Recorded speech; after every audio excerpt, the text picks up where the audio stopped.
Might as well talk about another hammer drill. I've been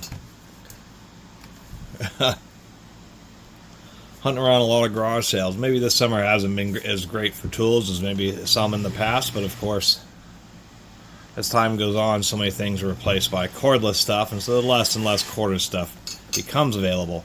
This is an older Bosch Scintilla. This is one of their Swiss-built hammer drills. There we go, made in Switzerland. Not exactly sure. I think some way via the serial number you can tell a manufacturer date, but I suspect this is sometime in the 90s. 6 amps, 2-speed hammer drill, 1,000 and 3,000 RPM. We're just looking at that Milwaukee. This has a little bit more power, 6 amp motor versus a 5.4, but a little bit slower, same low speed, a little bit slower in the high speed. The Milwaukee was 3,600 in the high gear. Also, the Milwaukee had a very elegant gearbox. This is what I call more traditional design. I actually have a newer Bosch. I believe it's one of the American-made 2-speed hammer drills, but this is one of the older Scintilla. Fun fact, after Bosch bought Scintilla, they couldn't import any of their products in the United States until the 60s or something like that, because Scintilla produced ammunition for Germany during World War II, so they were under sanctions for a long time. Really known for the jigsaws, but they made a few other tools, and one of these is indeed this hammer drill. It's not a bad hammer drill. I do like that we have 4 screws that hold on to the gearbox, but the gearbox is just a bit more bulky, definitely not as comfortable, and it just has a lot of bulk to it, just because they're integrating some of the or mainly I think this function, which is of course the drill and hammer drill. All that does is, since these just have dog teeth, when you have it in drill-only mode, it prevents the spindle from being pushed in.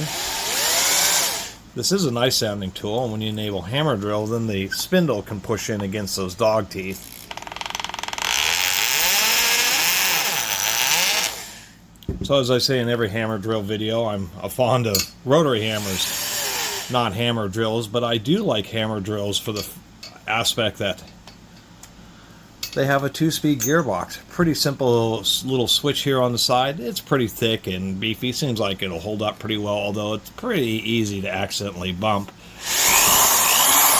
And that's always been the advantage, is that you have a 2-speed gearbox, so just buying these for more normal half-inch drill operations, they tend to still have plenty of power, even though it's maybe not as strong as some half-inch drills, just because it's at 1,000 RPM, not geared down quite as slow, but still allows you to do a vast majority of your half-inch drill activities while having a high-speed mode. And the high-speed mode is really advantageous for sanding discs, wire wheels, and other kind of general utility purposes for using a drill.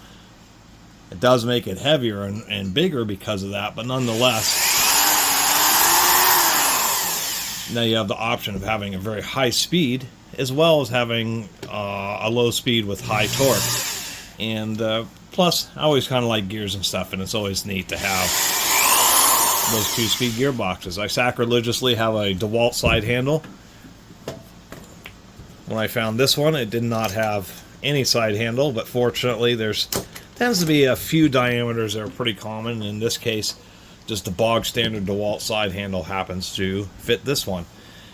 It is pretty well made. This is, and actually they've advertised it right here, that is 35% fiberglass reinforced nylon, PA6 GF35, versus just the 30%. And it's a very interesting tool, kind of since it's from the 90s, it's a Bosch tool, but still it's a Scintilla branding. We have kind of a mismatch. We can see the back handle is held on by Phillips, but the gearbox is still using traditional flathead screws. I guess we'll take a look at the back end of this.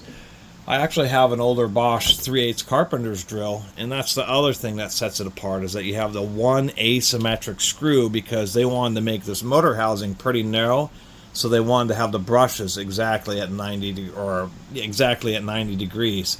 And because of that, because the brush is right here, they couldn't put the screw there, so they actually have it asymmetric. And I will do one more piece of credit towards Bosch, because they use the extra high fiberglass content, they do have extra strength in the plastic. So what they do is they actually drill the holes for the screws are actually undersized, and the screws are actually stay tight in the plastic bodies of a lot of Bosch tools because they undersize it, use extra fiberglass, and so the screws just have really tight bores. The issue with that is sometimes it is just a bit of a workout removing screws from these because they really want to strip out, because you got to hold the screwdriver in there and use a lot of force on every little turn. Sometimes it's kind of surprising. I've run into that with the rotary hammers, even with torque screws, where, man, the screws really just want to strip out because they're just held in so well. Anyway, let's take a look at our electricals here. I like that it has the independent cord pinch rather than just relying on the handle, although that's just a personal preference. Nice trigger switch here. Pretty easy to access terminals.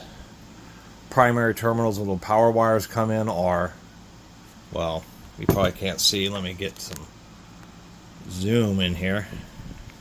There we go. You can see they're little threaded lock screws, so it makes replacing the power wires super easy. It's rated at 8 amps, 125 volts on a 6 amp motor. That's a reasonable size overrating. Have all of our wires coming off the top, which is kind of an elegant design. Pretty good routing. Can barely see any of the motor, but this thing does not have much time on it, many hours. Brass brush guides, and we can actually see, well, on this upper one, there are 2 independent screws holding that brush guide in there, so that's actually a pretty nice setup. And you can see how there's the offset screw because of the way they have the brushes vertical. So, as you expect, pretty decent motor. That's actually what this symbol is motors. That's how Bosch got their start. We'll give them credit here. So that's the lower gearbox screw, and that is the upper gearbox screw. We can see it has a shoulder on it to help with a little bit better alignment. That's what I assume it's for, but that is actually huge. It's one of the biggest screws just for a normal, just quartered electric power tool that I've seen. So at least they weren't chintzing there. Just pop this open. So that's indeed what they are doing. These screws with the shoulder, and I just did a video about a Milwaukee, and many power tool gearboxes, they have, at least quality ones, or ones that are even self-respecting, have some kind of pin system that when you put the 2 gearbox halves together, they stay clocked, rotated in the right alignment so that the gears don't get cockeyed and grind down really quickly. That's what they're doing with these screws with the shoulders. The 2 upper screws actually have finely machined bores that they sit in, and we can see a nice feature. They actually have metal inserts into the eyelets there. So they're using the shoulder bolt to fit in that tight bore, and there's actually metal inserts. Actually, I think that's plastic with metal inserts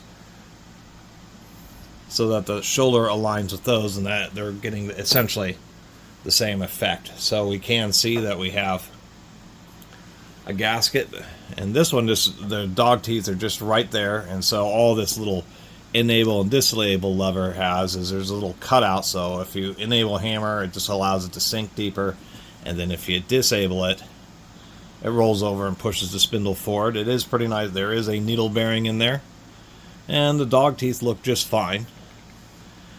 Here's our first stage, the first reduction, and this is going to be the high speed because it's the bigger gear, and then this is going to be low speed. We actually have a little shim washer there.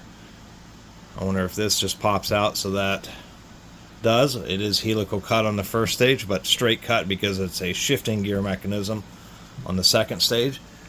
This is an old Scintilla, so it is built pretty nice. We do have a little needle bearing in there. The grease actually still seems pretty decent in this. Well, that explains my confusion. I don't understand why you would have a plastic overmold on a metal gearbox. Just leave the whole gearbox metal. Maybe the idea is that the plastic overmold may help provide some additional protection. But that's interesting. So it is indeed an all-metal diaphragm or back half of the gearbox that they injection molded plastic around. It just seemed, once again, an expensive and unnecessary process. The sealing of the gearbox has certainly helped because that grease is certainly still in pretty good condition. So this one's going to be the same way. It's going to be shifting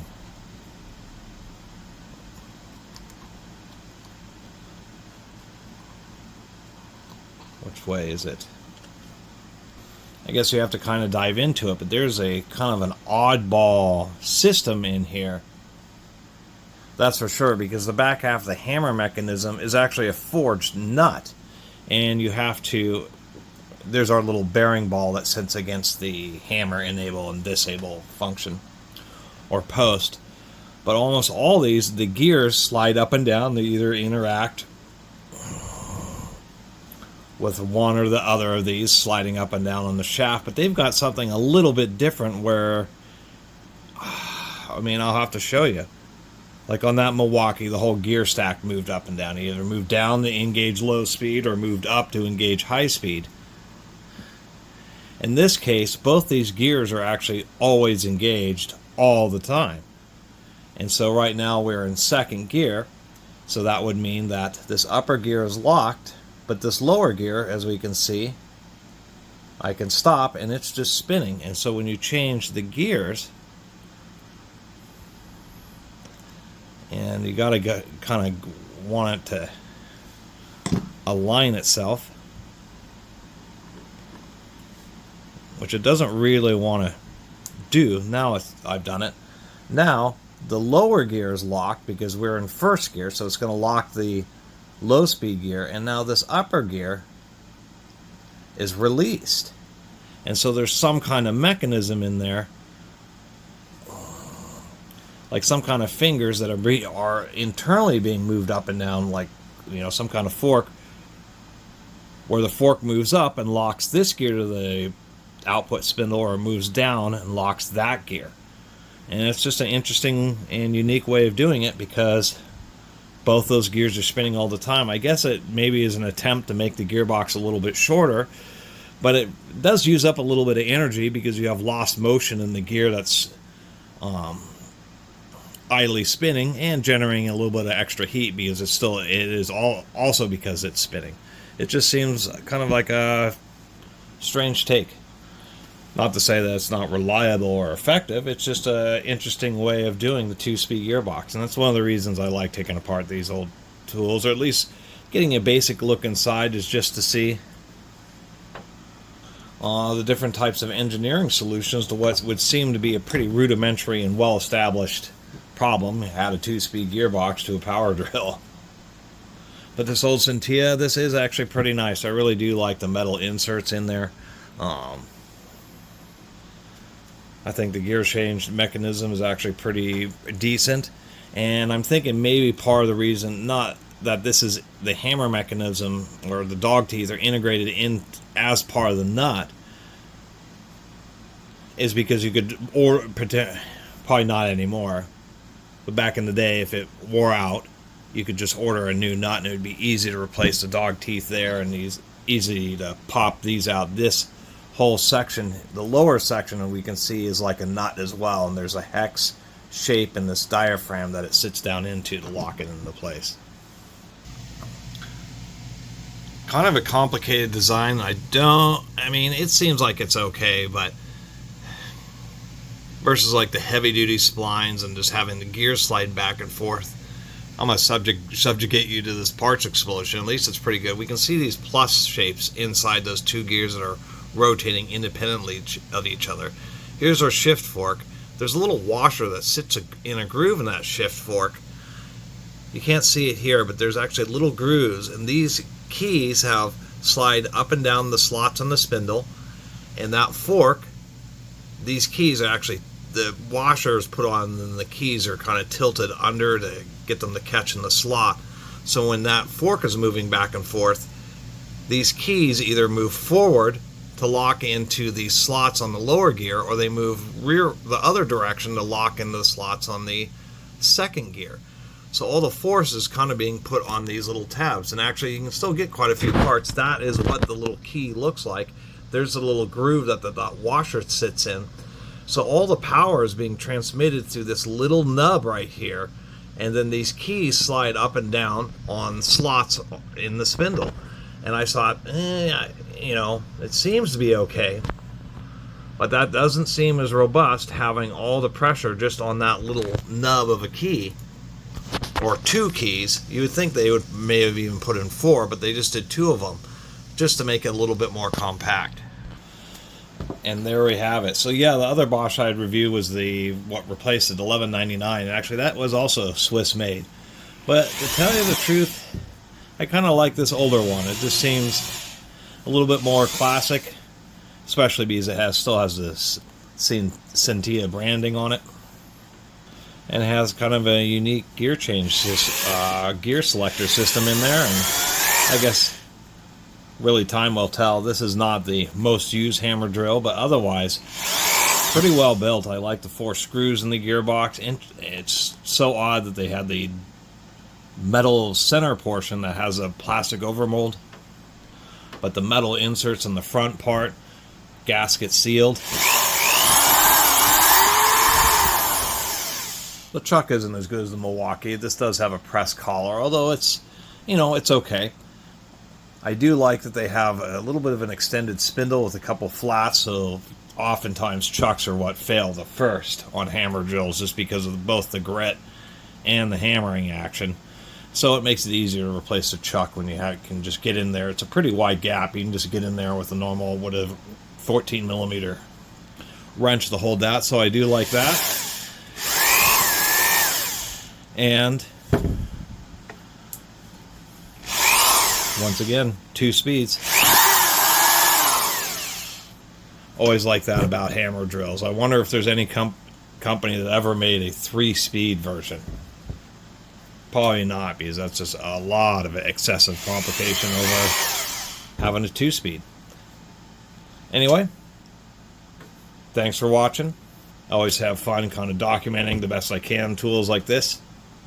And I always have like a future video where I decide I want to take it all apart and really clean it out and refresh it, and may get into more detail again in the future on this as soon as I run out of other power tools to review. Right? Anyway, see you next time.